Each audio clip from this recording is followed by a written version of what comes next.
Hello friends, welcome to tutelage academy. आज के session में NCL assistant foreman mechanical engineering का मॉडल क्वेश्चन पेपर डिस्कस करेंगे। Part 3 सॉम का पार्ट 3। पार्ट 1 एंड 2 ऑलरेडी हो चुका है, तो वो आप लोग ऊपर आई बटन पे क्लिक करके देख सकते हैं अगर नहीं देखे होंगे तो। और फ्रेंड्स, एनसीएल मैकेनिकल इंजीनियरिंग का आप बेसिक कंसेप्ट के साथ प्रिपरेशन करना चाहते हैं तो आप हमारे ट्यूटलेज एकेडमी एप्लीकेशन पे कोर्स को ज्वाइन करके एक नॉमिनल अमाउंट पे आप अच्छे से प्रिपरेशन कर सकते हैं। वीकली टेस्ट दे सकते हैं, वीकली लाइव क्लास अटेंड कर सकते हैं। कोई भी क्वेरी हो एनसीएल से रिलेटेड तो आप इस नंबर पे कॉल कर सकते हैं।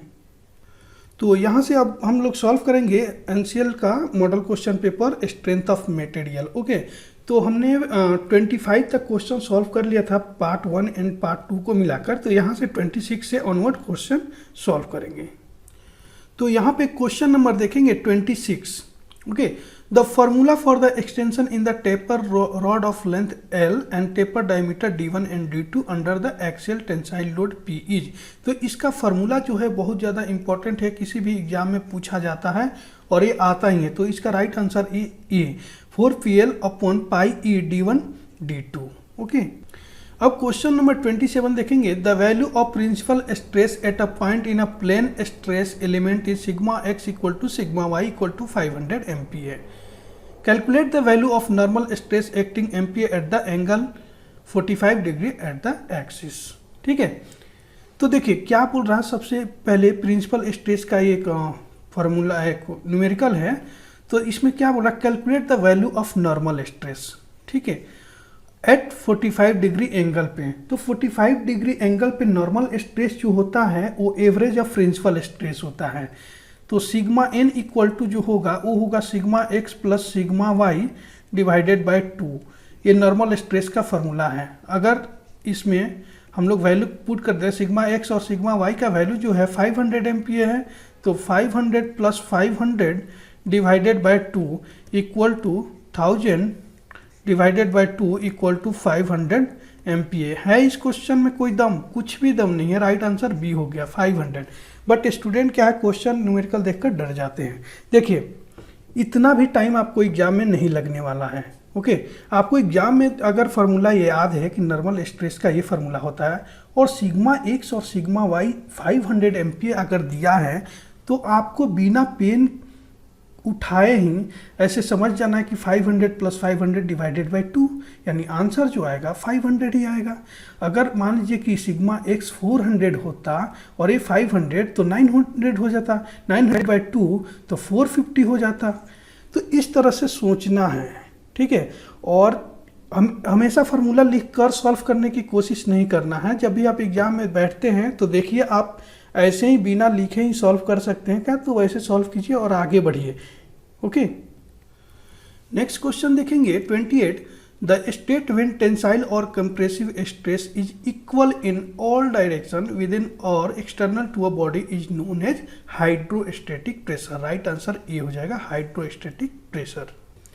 नेक्स्ट क्वेश्चन देखेंगे। A steel rod is subjected to a stress of 200 MPa and has a Young's modulus of 200 GPa। Calculate the strain. ठीक है, देखिए डाटा क्या दिया हुआ है। Steel rates stress of 200 MPa, मतलब क्या दिया है, स्ट्रेस दिया है सिग्मा इक्वल टू 200 MPa और योंग्स मॉडुलस का मतलब होता है capital E, modulus of elasticity भी बोला जाता है 200 GPa। अब ये MPa में है तो इसको भी MPa में करना होगा। तो 200 इंटू 10 टू द पावर 3 करेंगे तो ये बन जाएगा MPa मेगा पास्कल। ओके, अब सॉल्व करने में कुछ दिक्कत ही नहीं है। योंग्स मॉडुलस ऑफ इलास्टिसिटी जो होता है वो स्ट्रेस स्ट्रेन कर्व का स्लोप होता है। ठीक है, तो हम लोग लगाएंगे योंग्स मॉडुलस का फॉर्मूला, यानी modulus of elasticity. Modulus of elasticity E equal to stress upon strain, मतलब सिग्मा स्ट्रेस को बोलते हैं और स्मॉल ई स्ट्रेन को लिखते हैं। ठीक है, तो हमें क्या निकालना है, स्ट्रेन निकालना है। तो strain small E equal to हो जाएगा स्ट्रेस सिग्मा डायरेक्ट लिखते हैं अपॉन कैपिटल ई। ओके, तो सिग्मा जो है 200 है और कैपिटल ई जो है 200 इंटू 10⁻³ है। 200 को 200 से काट दीजिए तो ये 10⁻³ ऊपर जाएगा तो हो जाएगा 10⁻³ कितना सिंपल है। ऐसे ही सिंपल क्वेश्चन आते हैं एग्जाम में। ओके, तो राइट आंसर हो जाएगा सी 10⁻³ नेक्स्ट क्वेश्चन देखेंगे, the bending moment diagram for a simply supported beam with a load at the mid spam is, मतलब बोल रहा है कि एक सिंपली सपोर्टेड बीम है, ठीक है, दोनों साइड से सपोर्ट है, इसको ए और इसको बी, और एक मिड स्पैम पे लोड है, लोड एट मिड स्पैम मतलब यहाँ पे डब्लू है, ठीक है। तो इसका क्या होगा, बेंडिंग मोमेंट डायग्राम कैसा होगा। तो देखिए ये फर्स्ट वाला जो डायग्राम है बीम है, ये याद नहीं करना पड़ता है, ये देखना होता है, ठीक है। ये देखिए इसको लाइन को थोड़ा सा एक्सटेंड कर देंगे हम लोग और बनाएंगे शियर फोर्स और बेंडिंग मोमेंट डायग्राम। ये एक रेफरेंस पॉइंट है, तो सबसे पहले बनता है शियर फोर्स डायग्राम। एक यहाँ से भी लाइन हम लोग एक्सटेंड करेंगे क्योंकि लोड है, ठीक है। तो ये ऐसे डायग्राम बनता है, ये हो जाता है शियर फोर्स का डायग्राम, ठीक है।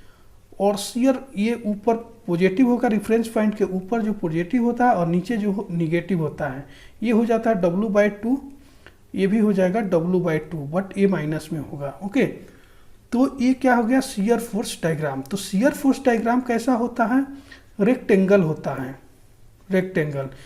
तो राइट आंसर क्या होगा, रेक्टेंगल नहीं होगा। क्या पूछ रहा है, बेंडिंग मोमेंट डायग्राम। ये हमने निकाला शियर फोर्स डायग्राम, तो बेंडिंग मोमेंट डायग्राम निकालते हैं। बेंडिंग मोमेंट डायग्राम ऐसा होता है, ये रेफरेंस पॉइंट है और यहाँ से एक पॉइंट है, एक ऐसे हो जाता है, ठीक है, ये बी, यहाँ पे एक पॉइंट, तो और ये पॉजिटिव में होता है। ये कैसा है, ये ट्रेंगल है। क्या है, ट्रेंगल। तो बेंडिंग मोमेंट डायग्राम है। बेंडिंग मोमेंट डायग्राम कैसा होगा, ट्रेंगल। क्या पूछ रहा है, बेंडिंग मोमेंट डायग्राम, तो राइट आंसर क्या हो जाएगा, ट्रेंगल। ओके, नेक्स्ट क्वेश्चन है, eight the point of contraflexure. Point of contraflexure कब होता है, जब बेंडिंग मोमेंट का साइन चेंज हो जाता है, यानी पॉजिटिव से निगेटिव की तरफ जाता है। तो राइट आंसर क्या हो जाएगा, B, bending moment changes its behaviour. Next question देखेंगे, in case of cantilever irrespective of the type of loading the maximum bending moment and maximum shear force occurs at. Cantilever beam की बात कर रहा, मतलब एक साइड से fix होता है कैंटिलीवर, दूसरे साइड से फ्री होता है, ये जो है फिक्स है पॉइंट। ओके, तो maximum bending moment and maximum shear force, अगर यहाँ से अगर कोई लोड अप्लाई करते हैं तो यहाँ से क्या हो जाएगा, टेढ़ा हो जाएगा, बेंड हो जाएगा।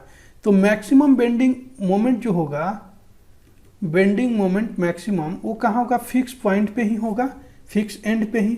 और तो शियर फोर्स भी जो मैक्सिमम होगा वो भी फिक्स एंड पे ही होगा। तो राइट आंसर हो जाएगा A, fix end. Okay, next question देखेंगे, the rate of change of bending moment is equal to shear force at that section होगा। राइट आंसर हो जाएगा A, shear force at that section.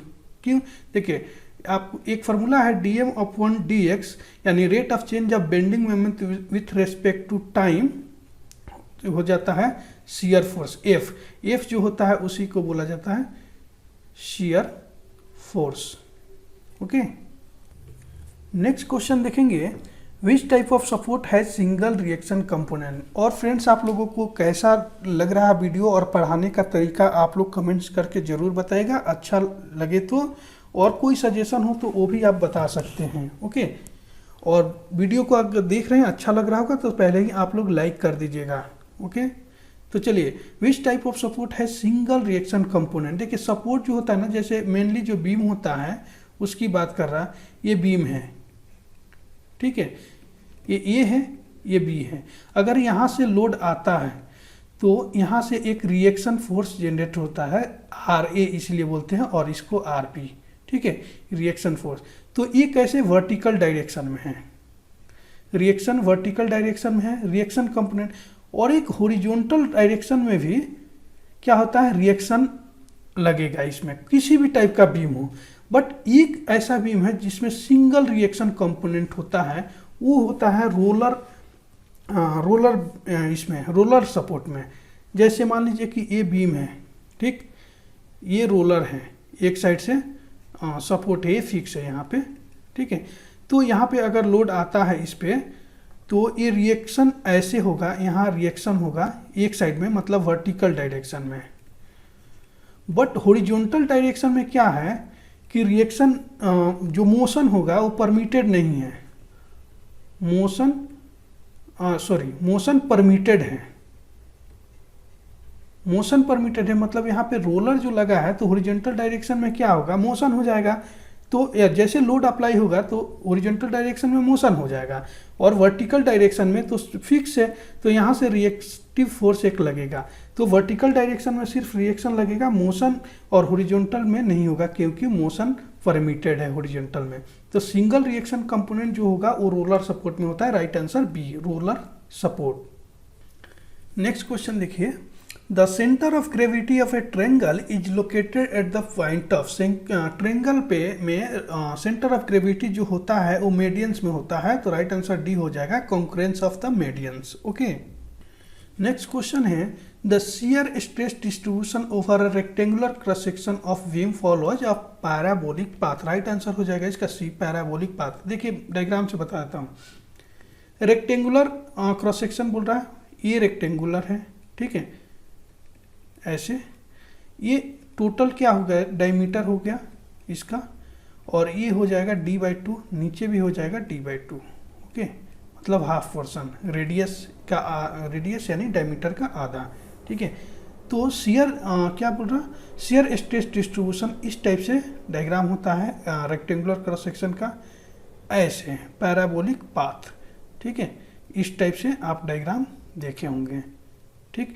इसमें क्या होता है, मैक्सिमम शियर स्ट्रेस जो होता है टाउ मैक्स इक्वल टू होता है 3/2 times of average shear stress, tau average. Okay, next question देखेंगे, radius of curvature of stress beam and modulus of elasticity. क्या उसका रिलेशन है, डायरेक्टली प्रोपोर्शनल है, इन्वर्सली प्रोपोर्शनल है, कर्वीलिनियर है, क्या है देखते हैं। इसका रेडियस ऑफ कर्वेचर आर बोला जाता है, radius of curvature R equal to formula होता है EI/m। ई जो है वो है यंग्स मॉडुलस यानी मॉडुलस ऑफ इलास्टिसिटी, आई जो है मोमेंट ऑफ इनर्शिया, और एम जो है बेंडिंग मोमेंट है। तो क्या पूछ रहा है, radius of curvature of stress beam and modulus of elasticity यानी ई।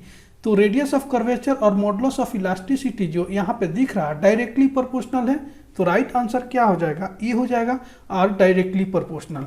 अगर मोमेंट ऑफ इनर्शिया भी बोलता तो डायरेक्टली प्रोपोर्शनल है, अगर बेंडिंग मोमेंट यहाँ पे बोलता तो इन्वर्सली प्रोपोर्शनल है, क्योंकि नीचे है डिनोमिनेटर में। ओके, नेक्स्ट क्वेश्चन देखेंगे 38, the variation of stress in a simple bending of beam is. Variation of stress पूछा सिंपल बेंडिंग में, तो यहाँ पे लिखेंगे सिंपल बेंडिंग जो होता है, सुनिएगा, जिसमें शियर स्ट्रेस 0 होता है, मतलब शियर स्ट्रेस नहीं होता है, no shear stress, no shear.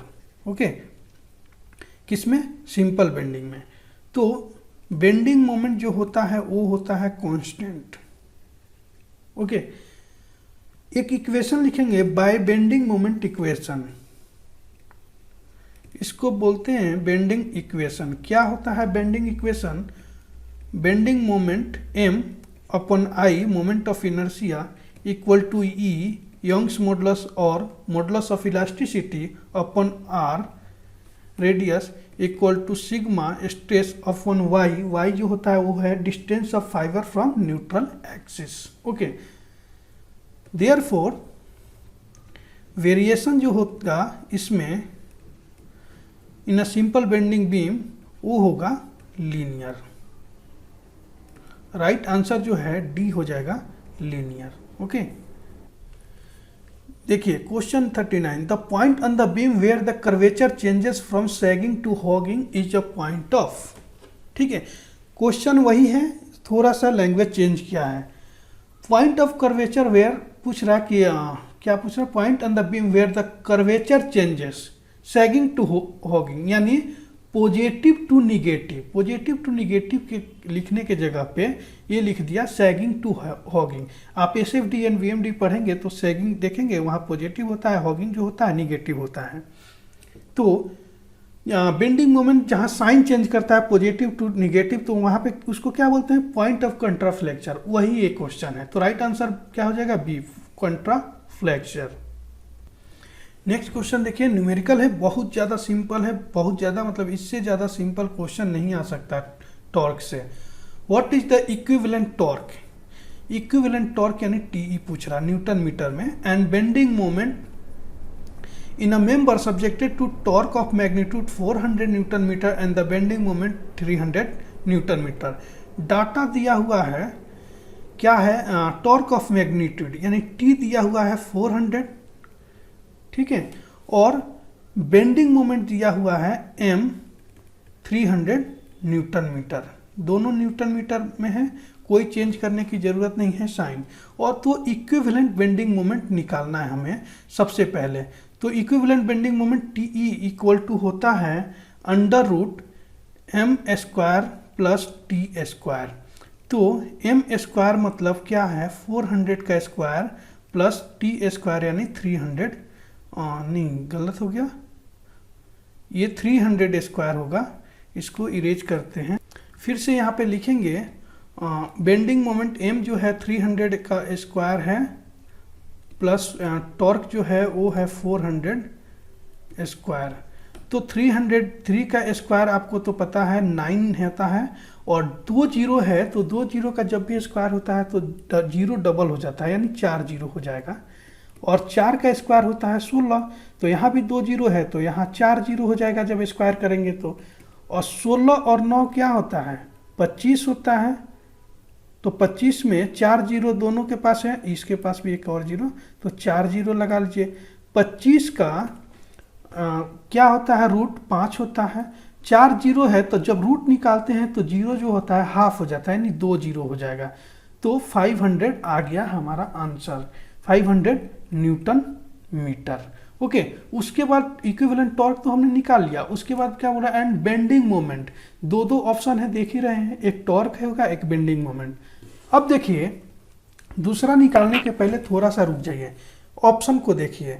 Option में आप देख रहे हैं कि इक्विवेलेंट टॉर्क जो है 500 आ गया है, तो हम लोग देखेंगे 500 एक मिल गया हमें, दूसरे किसी में 500 है क्या, नहीं है, मतलब ये तीनों आंसर नहीं होगा, ऑप्शन ए को राइट कर लेंगे।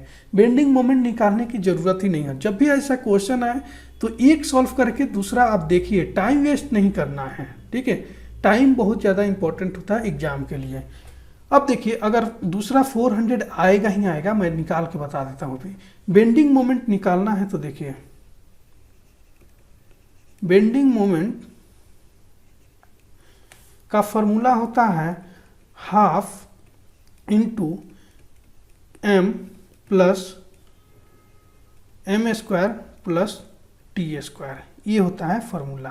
तो हम लोग यहाँ पे देखेंगे, यहाँ यहीं पे पुट करते हैं, हाफ एम की जगह पे पुट कर लेंगे क्या, 300 है यहाँ पे दिया हुआ है, plus M square plus T square, root के अंदर जो है ये क्या है, इक्विवेलेंट टॉर्क है, और equivalent torque M square T square under root, तो ये क्या आया है 500 Newton metre.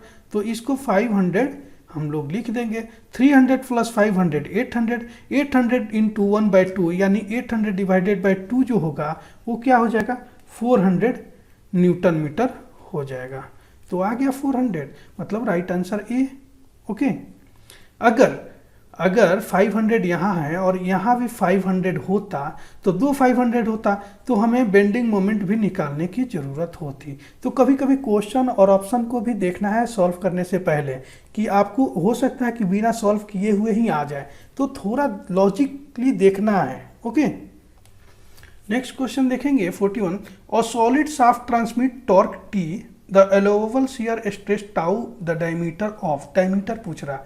Allowable shear stress जो होता है इसका फॉर्मूला हम लोग लिखेंगे पहले, allowable shear stress tau equal to होता है 16T यानी torque upon pi D cube. अब ये क्या पूछ रहा है, डायमीटर पूछ रहा है। ओके, तो अगर डी क्यू को इधर लेकर आएंगे डी क्यू, तो ये टाउ जो है इधर चला जाएगा 16t अपॉन पाई टाउ।